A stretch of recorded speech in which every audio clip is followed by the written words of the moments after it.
चुप! किसके फालतू कुत्ते हो तुम लोग? बोलते क्यों नहीं? खामोशी हो! छोड़ो मुझे! चुप! खामोशी हो!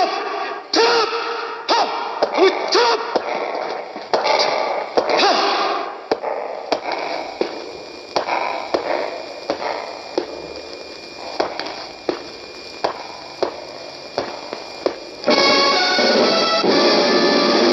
हर आने वाले तूफान से पहले एक जानलेवा खामोशी छा जाती है। हम गलत अल्फाज पसंद नहीं करते। तुम नहीं, आप हैं। क्यों? कानून से सजा दिलवा कर दिल नहीं भरा तुम्हारा? क्यों मुझे यहां उठा कर ले आए?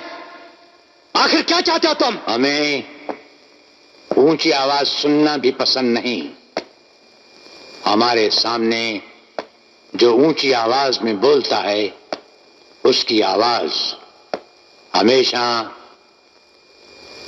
हमेशा के लिए बंद कर दी जाती है। कृष्ण प्रसाद सक्सेना, अर्जुन मौत से पंजा लड़ाने वाली उस ताकत का नाम है जिसे मौत भी घबराती है। हमारी चौखट में दाखिल होने के बाद बड़े बड़े बलवान सर झुका देते हैं। हम उन्हें ही नहीं, यहां हम उनकी आत्मा को भी कैद कर लेते हैं। जिसे जेल की सलाखें नहीं रोक पाई, उसे तुम्हारे घर की चार दीवारी क्या रोकी? अर्जुन, यहां जेल की सलाखें नहीं, यहां हर दरवाजे पर गोलियों की गूंज में मौत की सदाएं हैं। यहां से जाने का सिर्फ एक ही तरीका है और वो है हमारा हेलीकॉप्टर।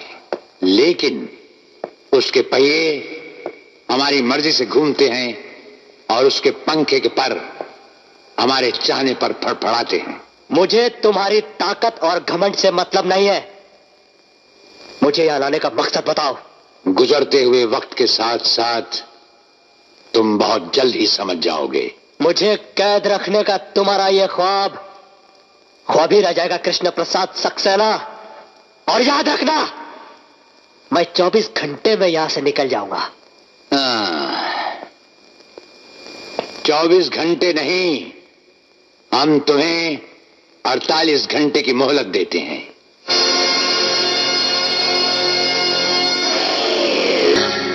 इस चेकबुक के हर पन्ने पर मैंने दस्तखत कर दिए हैं।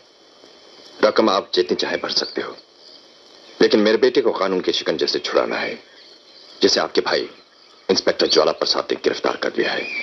और यह काम सिर्फ आप ही कर सकते हैं।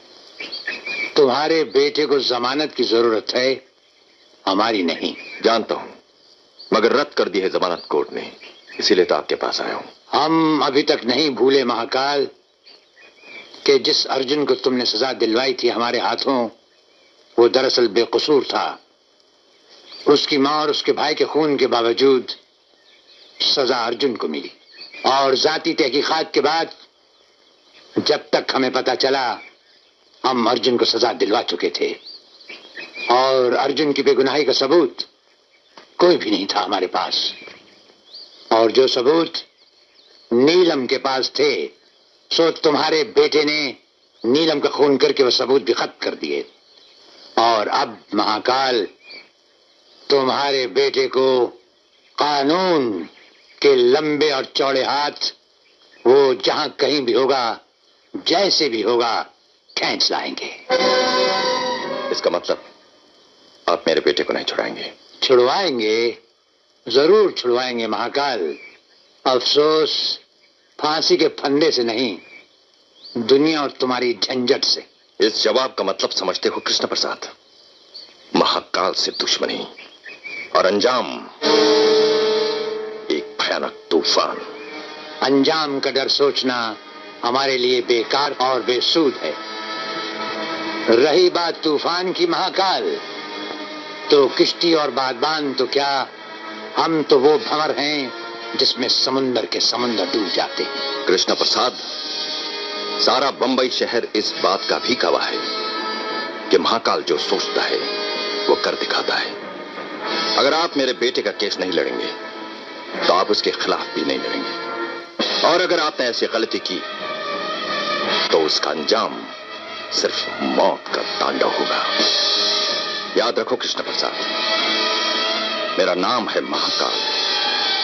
काली का पुजारी हूं मैं। लिबास भी काला, खंदा भी काला, और दुश्मनों को जो कफन पहनाता हूं वो भी काला। काले धंधे वाले, ये अपने काले धन की सफेद चेकबुक तो लेता जा। रुको, एक बात हमारी भी सुनते जाओ काली के पुजारी। छिपकली के बच्चे कभी मगरमच्छ नहीं बन सकते। वो दीवार पर रेंगते रेंगते ही मर जाते हैं। कृष्ण प्रसाद को दुनिया एक कानूनी पंजा कहती है, और वो पंजा एक शेर का है जिस पंजे में कानूनी मुजरिम आकर कुचला जाता है। हमारी राय मानो, अपने बेटे की अर्थी का सामान तैयार रखो, क्योंकि किसी भी वक्त कोर्ट उसे सजाए मौत देगा ही।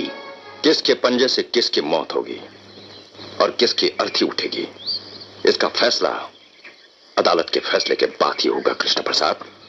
योर ऑनर, ये सच है कि मेरे